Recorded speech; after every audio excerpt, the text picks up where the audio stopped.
ಚರಚಕ್ರೇಶ್ವರ ಪ್ರಭು ಪರಾತ್ಪರ ಗುರುವಂದೇ ಗುರುಕುಮಾರೇಶ ಕೃಪಾನಿಧಿ.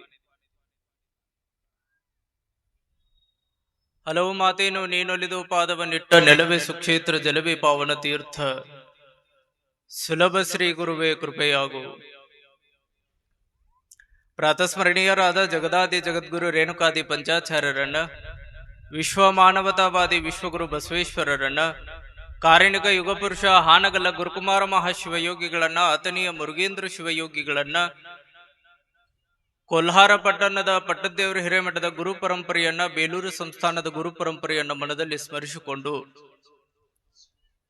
ನೂತನ ಮಠದ ಲೋಕಾರ್ಪಣೆ ಹಾಗೂ ಗುರುಸಿದ್ಧ ಬಸವ ಶಿವಾಚಾರ್ಯರ ಜನ್ಮ ಶತಮಾನೋತ್ಸವ, ಹೊಸ ಕೋಲಾರದ ರಜತ ಮಹೋತ್ಸವ ಷಷ್ಠಬ್ದಿ ಸಮಾರಂಭದ ಪ್ರಯುಕ್ತವಾಗಿ ಸಾಗಿ ಬಂದಿರುವಂತ ಮಹಾತ್ಮರ ಬದುಕು ಬೆಳಕು ಅನ್ನುವಂತ ಪುರಾಣ ಪ್ರವಚನ ಸಮಾರಂಭದ 4ನೇ ದಿನದ ಈ ಶುಭ ವೇದಿಕೆಯಲ್ಲಿ ವಿರಾಜಮಾನರಾಗಿರುವಂತ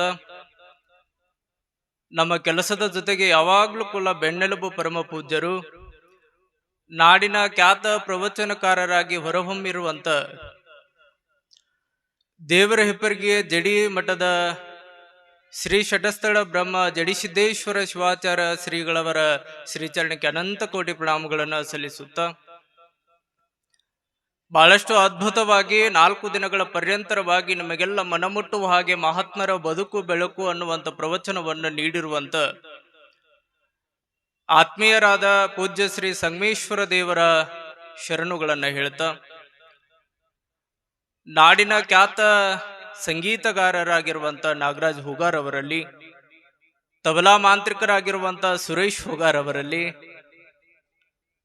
ನಮ್ಮ GH ಮೀಡಿಯಾ ಪತ್ರಕರ್ತರು ಆಗಮಿಸಿರುವಂತ ಎಲ್ಲ ಪ್ರಜ್ಞಾವಂತ ಶರಣ ತಂದೆ ತಾಯಿಗಳೇ, ಮುದ್ದು ಮಕ್ಕಳೇ, ನಿಮ್ಮೆಲ್ಲರ ಅಂತರಾತ್ಮಕ್ಕೆ ಶರಣು ಶರಣಾರ್ಥಿಗಳು. ಯಾಕ ಚಪ್ಪಾಳೆ ಬಂದು ನೋಡ್ರಿ ವಾ ಇವತ್ತು. ಹೊಡ್ರಿ ಚಪ್ಪಾಳೆ ಅಂದ್ರೆ ಇನ್ನು ಜಾಸ್ತಿ ಹೊಡಿತಾರ ಅವುಗಳ. ಎದಕ್ ಹೊಡೆದ್ರಿ ಗೊತ್ತಾಗಲಿಲ್ಲ. ಯಪ್ಪ ಬರೋದ ಲೇಟ್ ಆಗಿ ಬಂದಿ, ನಾವು ಮೊದಲು ಬೇಗ ಬಂದಿವಿ, ಮುಗಿಸಿ ಸುಮ್ ಹೋಗಂತೀರನ್ರಿ. ಎದಕ್ ತಟ್ಟಿದ್ರಿ ಚಪ್ಪಾಳಿ? ಬೆಳಗಿನ ಜಾವ ಹಂಗ ವಾಯುವಾರಕ್ಕೆ ಹೊಂಟಿರ್ತೀರಿ ನೀವು ಹೊರಗೆ ವಾಕಿಂಗ್. ಹೊರಗಡೆ ವಾಕಿಂಗ್ ಹೋಗುವಂತ ಸಂದರ್ಭದೊಳಗೆ ಎದುರುಗಡೆ ಯಾರಾದ್ರೂ ಒಬ್ಬನ ಸಾಹುಕಾರ ಯಜಮಾನ ನಿಮ್ಮ ಎದುರುಗಡೆ ಬಂದ ಅಂತ ತಿಳ್ಕೊರಿ. ನಮಸ್ಕಾರಿ ಗೌಡ್ರ, ನಮಸ್ಕಾರಿ ಸಾಹುಕಾರ, ನಮಸ್ಕಾರಿ ಯವ್ವ ಅಂದ್ರ ಹೊರಗೆ ಹೋಗುವಾಗ ಚರ್ಗಿ ತಗೊಂಡ್ ಹೊಂಟಿರ್ತಾರಲ್ಲ, ಅದನ್ನ ಕೆಳಗಿಟ್ಟು ಚಪ್ಪಾಳಿ ತಟ್ತಾರೇನ್ರಿ ಅವ್ರ ಮುಂದೆ ನಮಸ್ಕಾರ ಅಂದ್ರ. ಮತ್ ನಾನೇನಂದಿನಿ, ಇಲ್ಲಿ ನಂದು ಹೊರ ಪರಿಸ್ಥಿತಿ ಆತ್ರಿ. ಇನ್ನೇನ್ ಜೋರ್ ಅಂತೀರಿ? ಪ್ರಜ್ಞಾವಂತ ಶರಣ ತಂದೆ ತಾಯಿಗಳೇ, ಮುದ್ದು ಮಕ್ಕಳೇ, ನಿಮ್ಮೆಲ್ಲರ ಅಂತರಾತ್ಮಕ್ಕೆ ಶರಣೂ ಶರಣಾರ್ಥಿಗಳು. ಇನ್ನು ಮುಂದೆ ನಾ ಏನ್ ಹೇಳ್ಬೇಕು ಗೊತ್ತಾಗಲ್ರಿ, ನೀವ ಹೇಳ್ಬಿಡ್ರಿ.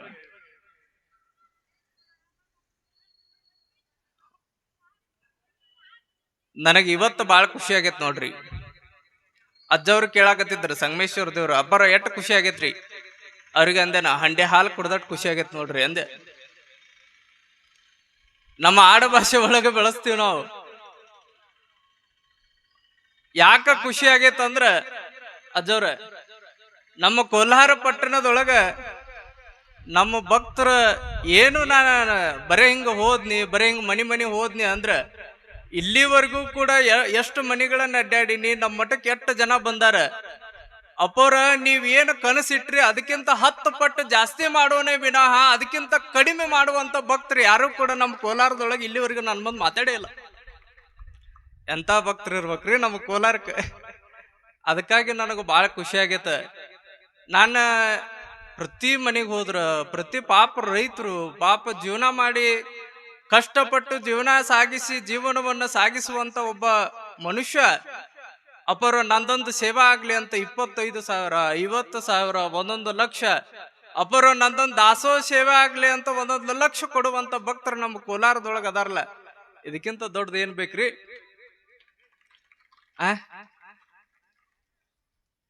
ನಿಮ್ಮೆಲ್ಲ ಲಕ್ಷ್ಯ ನನ್ನ ಕಡೆ ಐತಂತ ಗೊತ್ತಾತ್ರಿ. ಚಪ್ಪಾಳಿ ತಟ್ಟಾಕತ್ತೀರಿ ಅಂದ್ರೆ ಬದುಕಿನೊಳಗ ಅಜ್ಜವ್ರು ಬಂದಾರ. ಇವತ್ತ ಬಹಳ ಅದ್ಭುತ ಪ್ರವಚನಗಾರರು.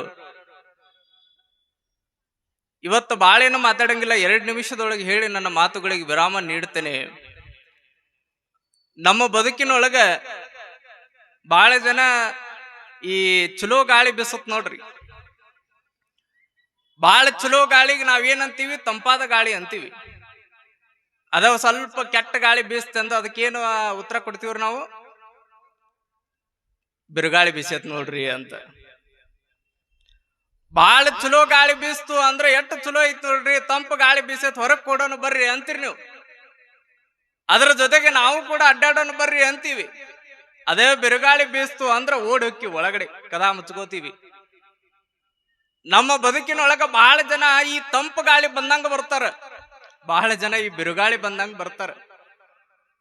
ಬಿರುಗಾಳಿ ಏನು ಮಾಡ್ತದ? ಒಂದಿಷ್ಟು ಹೊಲಸು ಮಾಡಿ ಹಾಳು ಮಾಡುವಂತ ಕೆಲಸ ಬಿರುಗಾಳಿ ಮಾಡಿದ್ರ, ತಂಪು ಗಾಳಿ ನಮ್ಮನ್ನ ಒಂದಿಷ್ಟು ಸಂತೋಷವನ್ನಾಗಿ ಇಡ್ತದ, ಒಂದಿಷ್ಟು ಖುಷಿ ಕೊಡುವಂತ ಕೆಲಸ ತಂಪು ಗಾಳಿ ಮಾಡ್ತದ. ಅದಕ್ಕಾಗಿ 2 ವರ್ಗದ ಜನ ಅದಾರ ನೋಡ್ರಿ. ಒಂದು ತಂಪು ಗಾಳಿ, ಒಂದು ಬಿರುಗಾಳಿ. ಒಂದು ಬಿಸಿ ಒಲಿ ಕಡೆ ಹೋದಾಗ ನಮಗ ಕಾವಾಗ್ತದ, ಅದ ತಂಪು ನೀರಿನ ಕಡೆ ಹೋದಾಗ ಸ್ವಲ್ಪ ತಂಪು ಅನಿಸ್ತದ. ನಮಗ್ ಯಾವ್ದು ಬೇಕ್ರಿ? ಯಾವಾಗ್ಲೂ ಕೂಡ ತಂಪಿರ್ಲಿ ಅಂತ ಬಯಸ್ತೀವಿ ನಾವು. ಅದಕ್ಕಾಗಿ ನಮ್ಮ ಸರ್ವಜ್ಞ ಮೂರ್ತಿಗಳು ಹೇಳ್ತಾರ, ಸಾರ ಸಜ್ಜನರ ಸಂಘ ಲೇಸು ಕಂಡಯ್ಯ, ದೂರ ದುರ್ಜನರ ಸಂಘ ಭಂಗವಯ್ಯ. ಓ ಮನುಷ್ಯ, ನೀನ ಸಜ್ಜನರ ಸಂಘವ ಕೈ ಹಿಡ್ಕೋ ವಿನಃ ದುರ್ಜನರ ಸಂಘವನ್ನ ಹಿಡಿಬೇಡ, ದುರ್ಜನರ ಸಂಘವನ್ನ ಸಹವಾಸ ಮಾಡಬೇಡ ಅಂತ ಹೇಳ್ತಾರ. ಅದಕ್ಕಾಗಿ ಬದುಕಿನೊಳಗ ಬಹಳ ಜನ, ನೀವು ಬಹಳ ಎತ್ತರಕ್ಕೆ ಹೊಂಟಾಗ ಕೊನೆಗೆ ಒಂದ ಮಾತು ಹೇಳ್ತೇನ್ರಿವ, ಬಹಳ ಚಲೋ ಎತ್ತರಕ್ಕೆ ಹೊಂಟಾಗ, ಬಹಳ ಎತ್ತರದೊಳಗ ಸಾಧನೆ ಮಾಡಿದಾಗ ನಿಮ್ ಬಗ್ಗೆ ಬಹಳ ಚಲೋ ಹೊಗಳೋರು ಬರ್ತಾರ. ನೋಡ್ಬೇಕು ಅವ್ರು ಹೊಗಳಿಕೆ, ನಮ್ಮವ್ರಿ ಮನುಷ್ಯ ಬಹಳ ಚಲೋ, ನಮ್ಮ ಮನುಷ್ಯ ನನ್ನ ಜೊತೆಗಿನ ಇದ್ದ, ಇವತ್ತು ಬಹಳ ದೊಡ್ಡ ಹುದ್ದೆಗೇರೇನಂತ ಬಂದು ಬಹಳ ಚಲೋ ಬೆನ್ನು ತಟ್ಟುತ್ತಾರೆ. ಯಾರ ದೊಡ್ಡ ಸಾಧನೆ ಮಾಡಿದಾಗ ನಮಗ್ ಯಾರು ಚಲೋ ಬಂದು ಬೆನ್ನು ತಟ್ಟಾರಲ್ಲ, ನಾಳೆ ನಮಗ ಕೆಳಗ ಬಿದ್ದಾಗ ಅವರ 10 ಪಟ್ಟು ಚಟ್ಟಕ್ಕೇರಿಸಿರ್ತಾರ. ನಮ್ಮನ್ನ 10 ಪಟ್ಟು ಚಟ್ಟಕ್ಕೇರಿಸಿದವರು ಅರ, ಅಟ್ಟಕ್ಕೇರಿಸಿದವರು ಅರ. ಅದಕ್ಕಾಗಿ ನಮ್ಮವ್ರ ಬಗ್ಗೆ ಬಹಳ ಎಚ್ಚರವಾಗಿರ್ಬೇಕನ್ನುವಂತ ಮಾತುಗಳನ್ನು ಹೇಳ್ತಾರ. ಅದಕ್ಕಾಗಿ ಬದುಕಿನೊಳಗ ಚುಚ್ಚಿ ಮಾತಾಡೋರು ಅರ್ತಾರ, ಬಾಳ ನಕ್ಕೋಂತ ಬಾಳ ನಮ್ಮನ್ನ ಅಪಹಾಸ್ಯ ಮಾಡಿ ನಗೋರ್ ಇರ್ತಾರ. ಅವೆಲ್ಲವುಗಳನ್ನ ಬಿಟ್ಟು ಬದುಕಿನೊಳಗ ಸುಂದರವಾಗಿ ಬದುಕೋದೈತಲ್ಲ ನೋಡ್ರಿ, ಎಷ್ಟು ಚಲೋ ಇಂಪಾದ ಗಾಳಿ, ಅದು ಯಾರಿಗೂ ಕೇಳಂಗಿಲ್ಲ. ಪರಿಸರ ಇಂಪಾದ ಮಳೆ, ನಮಗ ಬಹಳ ಚಲೋ ಸೂರ್ಯನ ಶಾಖ, ಚಂದ್ರನ ಒಂದಿಷ್ಟು ಗಾಳಿ, ಅವು ಹೆಂಗ ತನ್ನ ತಾನೇ ಬಂದು ಹೋಗ್ತಾವ, ಹಂಗ ಮನುಷ್ಯ ಬಹಳ ಚಲೋ ಈ ಪ್ರಪಂಚಕ್ಕೆ ಹೊಂದಿಕೊಂಡು ನಡೆದಾಗ ಬದುಕು ಬಹಳ ಸುಂದರ ಆಗ್ತದ ಅನ್ನುವಂಥ ಮಾತುಗಳನ್ನ ಈ ಸಂದರ್ಭದಲ್ಲಿ ಹೇಳ್ತಾ ಹಂಗ ಹೇಳ್ಕೊಂತ ಹೊಂಟ್ರ ಪ್ರವಚನಗಾರಿ. ನಾವು ಬಹಳ ಜನ ದಾಸೋಹ ಸೇವೆಗಳನ್ನ ಮಾಡಿರಿ. ಅದ್ರೊಳಗ ಒಂದ್ 5-6 ಹೆಸರು ಹೇಳ್ತೇನ್ರಿ. ನಾಳೆಯಿಂದ ಎಲ್ಲ ದಾಸೋಹಿಗಳಿಗೆ ಸನ್ಮಾನ ಕಾರ್ಯಕ್ರಮ ಇರ್ತದ, ಗೌರವಾರ್ಪಣೆ ಇರ್ತದ. ಮೊದಲನೆಯದಾಗಿ ವಿನೀತ್ ಕುಮಾರ್ ತಮ್ಮರಾವ್ ದೇಸಾಯಿ ಅವರು ಈ ಕಾರ್ಯಕ್ರಮಕ್ಕಾಗಿ 1 ಲಕ್ಷ ರೂಪಾಯಿಗಳನ್ನ ದಾಸೋಹಕ್ಕಾಗಿ ಕೊಟ್ಟಾರ. ಹಾಗೆ ಶಿವಪುತ್ರಪ್ಪ ಮೇಲ್ಗಿರಿ ಅವರು ಹನುಮಂತ ಲಮಾನಿಯ 1,25,000 ರೂಪಾಯಿಗಳನ್ನ ಹನುಮಂತ ಲಮಾನಿ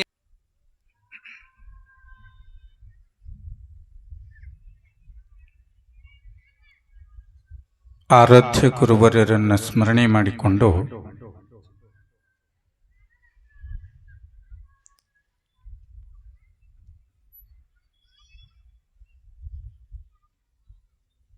ಇವತ್ತಿನ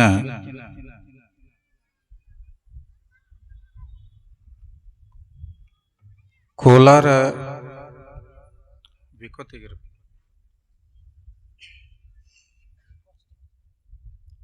ಪಟ್ಟದೇವರ ಮಠದ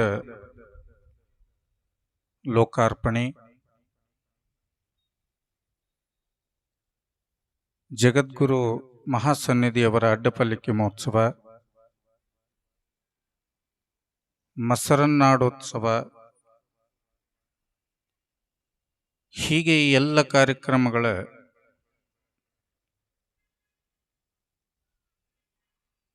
ಮುರುಗೇಂದ್ರ ಸ್ವಾಮಿಗಳವರ ಷಷ್ಠಬ್ದಿ ಮಹೋತ್ಸವ, ಈ ಎಲ್ಲ ಕಾರ್ಯಕ್ರಮಗಳ ಕೇಂದ್ರ ಬಿಂದುವಾಗಿರ್ತಕ್ಕಂಥ ಪರಮ ಪೂಜ್ಯರು ಶಟಸ್ಥಲ ಬ್ರಹ್ಮಿ ಪ್ರಭುಕುಮಾರ ಶಿವಾಚಾರ್ಯ ಮಹಾಸ್ವಾಮಿಗಳ ಅಡಿದಾವರಗಳಲ್ಲಿ ಅನಂತ ಪ್ರಣಾಮಗಳನ್ನು ಸಮರ್ಪಿಸಿ, ಖ್ಯಾತ ಪ್ರವಚನ ಪುರಾಣಿಕರಾಗಿರ್ತಕ್ಕಂಥ ಈ ಸಮಾಜವನ್ನು ಸಂಘಟನೆಯನ್ನು ಮಾಡತಕ್ಕಂಥ ನಿಮಗೆಲ್ಲರಿಗೂ ಮಹಾತ್ಮರ ಬದುಕು ಬೆಳಕು ಅನ್ನುವಂಥ ವಿಚಾರವನ್ನು ತಿಳಿಸಿಕೊಂಡು ಬಂದಿರುವಂಥ ಪೂಜ್ಯ ಶ್ರೀ ಸಂಗಮೇಶ್ವರ ದೇವರು 46ರಲ್ಲಿ ಶರಣಾರ್ಥಿಗಳನ್ನು ತಿಳಿಸಿ, ಸಂಗೀತ ಕಲಾ ಬಳಗವೇ, ಸದ್ಭಕ್ತರೇ, ತಾಯಂದಿರೇ, ಮುದ್ದು ಮಕ್ಕಳೇ,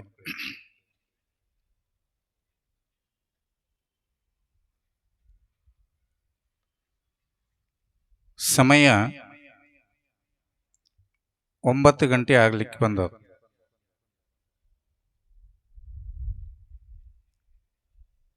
ನಿಮಗೆ ನಾನು ಪರಿಚಯ ಇಲ್ಲ, ನನಗೆ ನೀವು ಪರಿಚಯ ಇಲ್ಲ.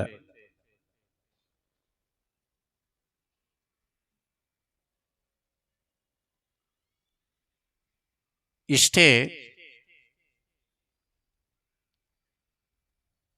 ಈ ಕೋಲಾರ ಪಟ್ಟಣದಲ್ಲಿ ಒಳ್ಳೆ ಅದ್ಭುತವಾಗಿರುವಂತಹ ಒಂದು ಕಾರ್ಯಕ್ರಮ ನಡ್ಕೊಂಡು ಬರ್ತಾ ಇದೆ.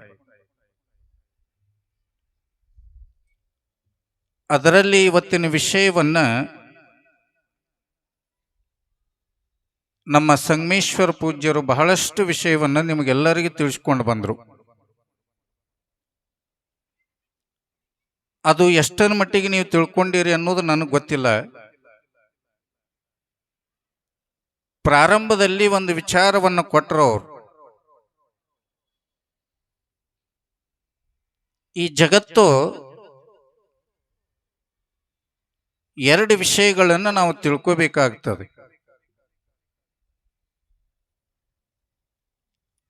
ಒಂದು ಮಿಥ್ಯ, ಇನ್ನೊಂದು ಸತ್ಯ. ಲಕ್ಷ್ಯ ನನ್ನ ಕಡೆ ಅದಲ್ರಿ.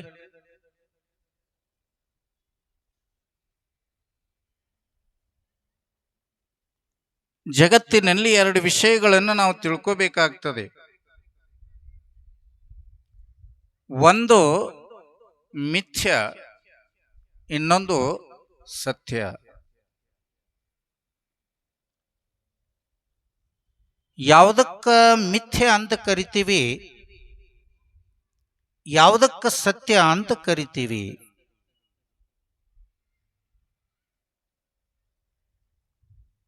ಯಾವುದಕ್ಕ ಮಿಥ್ಯ ಅಂತ ಕರಿತೀವಿ, ಯಾವುದಕ್ಕ ಸತ್ಯ ಅಂತ ಕರಿತೀವಿ.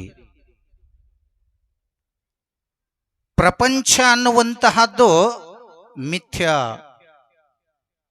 ಸ್ವಲ್ಪ ಲಕ್ಷ್ಯ ಕೊಡ್ರಿ ಅಷ್ಟೇ. ಬಹಳತ್ತು ತಗೊಳಂಗಿಲ್ರಿ, 2 ತಾಸು ತಗೋತೀನಿ ನಾ.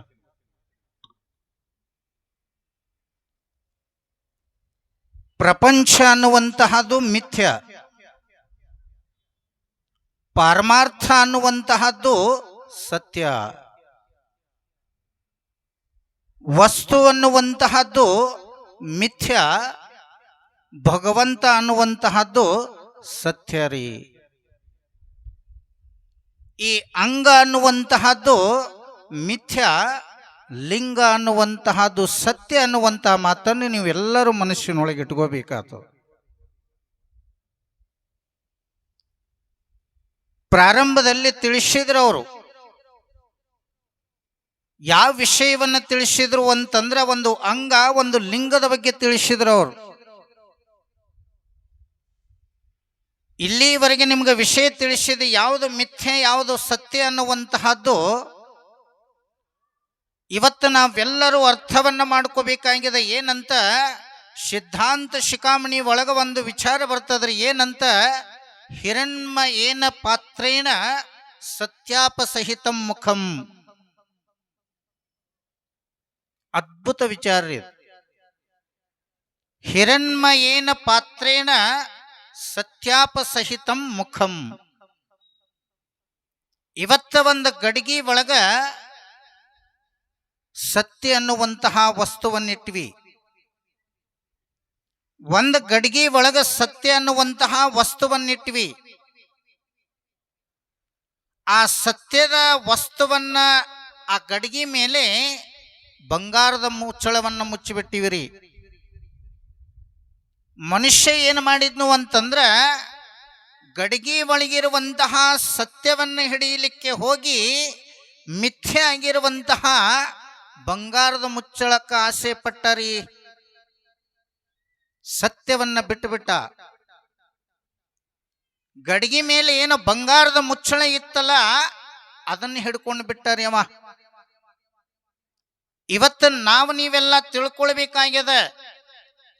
ಸಾಮಾನ್ಯವಾಗಿ ಎಲ್ಲರ ಕೈ ಒಳಗ ಮೊಬೈಲ್ ಅದಾವಿಲ್ರಿ? ಅದಾವ. ಈಗ ನೀವೆಲ್ಲರೂ ಕುಂತೀರಿ ಅಂತಂದ್ರೆ ಮೊಬೈಲ್ ನೋಡ್ಕೊಂತ ಪುರಾಣ ಕೇಳಾಕತ್ತೀರಿ ನೀವು, ಪ್ರವಚನ. ಒಬ್ರರ ಮೊಬೈಲ್ ಇಂದ ಪರಮಾತ್ಮನಿಗೆ ಡೈಲ್ ಮಾಡಿರೇನು?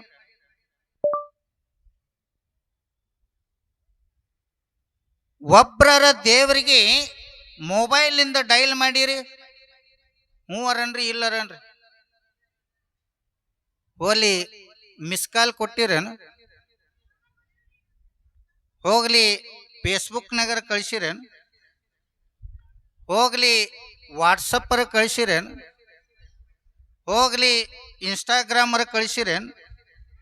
ಇಲ್ರಿ.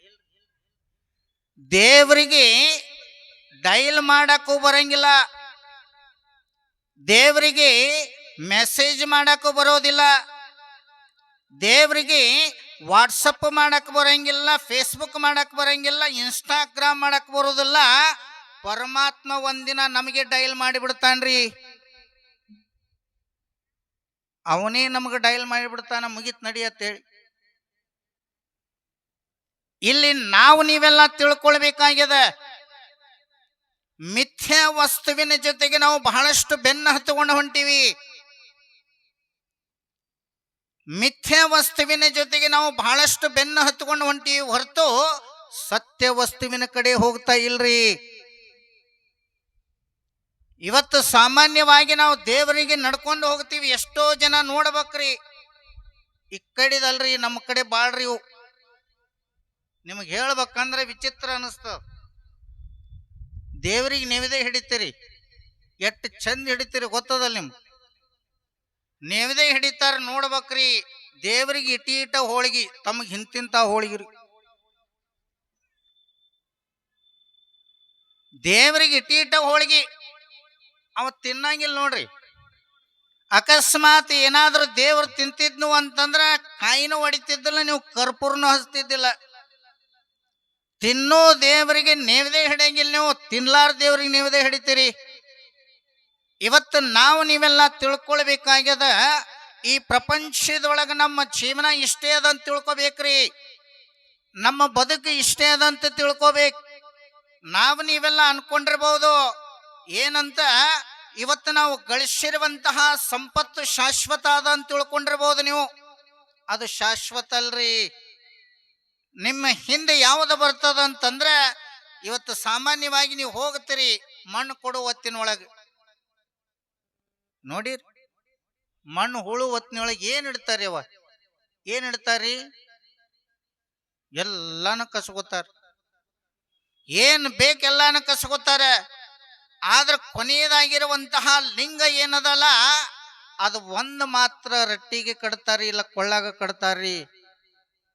ಕೊನೆಯದಾಗಿ ಬರುವಂತಹ ವಸ್ತು ಯಾವುದು ಅಂತಂದ್ರ ಪರಶಿವ ಪರಂ ಜ್ಯೋತಿಯಾಗಿರುವಂತಹ ಪರಮಾತ್ಮನೇ ನಿಮ್ಮ ಹತ್ರ ಬರ್ತಾನ ಹೊರತು ನೀವು ಗಳಿಸಿರುವ ಸಂಪತ್ತು ಎಂದೂ ಬರೋದಿಲ್ಲ ಅನ್ನುವಂತಹ ಮಾತನ್ನ ನೀವೆಲ್ಲರೂ ಮನುಷ್ಯನೊಳಗೆ ಇಟ್ಕೋಬೇಕಾಗುತ್ತದೆ.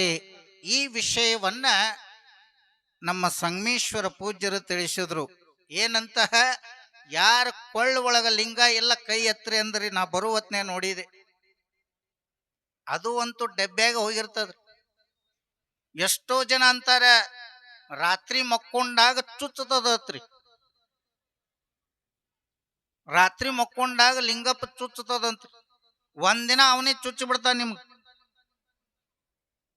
ಅದ್ರ ಮ್ಯಾಗ ಇನ್ನೊಂದು ನೋಡ್ಬೇಕ್ರಿ, ಯಾರಾದ್ರೂ ಮನೆಗೆ ಗುರುಗಳು ಬಂದ್ರು ಅಂತಂದ್ರ ಗುರುಗಳು ಪಾದೋದಕ ಕೊಡು ಹೊತ್ತಿನ ಒಳಗ ಎಲ್ಲಾರಿಗೆ ಹೇಳ್ತಾರ ಕೊಳ್ಳಾಗ ಲಿಂಗ ಇದ್ದವ್ರು ಬಂದು ಪಾದೋದು ಪಡ್ಕೋರಿ ಅಂತಂದ್ರ ಅಡ್ಗಿ ಮನಿ ಒಳಗ ಟ್ರಾನ್ಸ್ಫರ್ ಆತದ್ರಿ. ಒಂದೇ ಲಿಂಗ 10 ಮಂದಿ ಪಾದೋದಕ್ಕೆ ತೋತಾರ.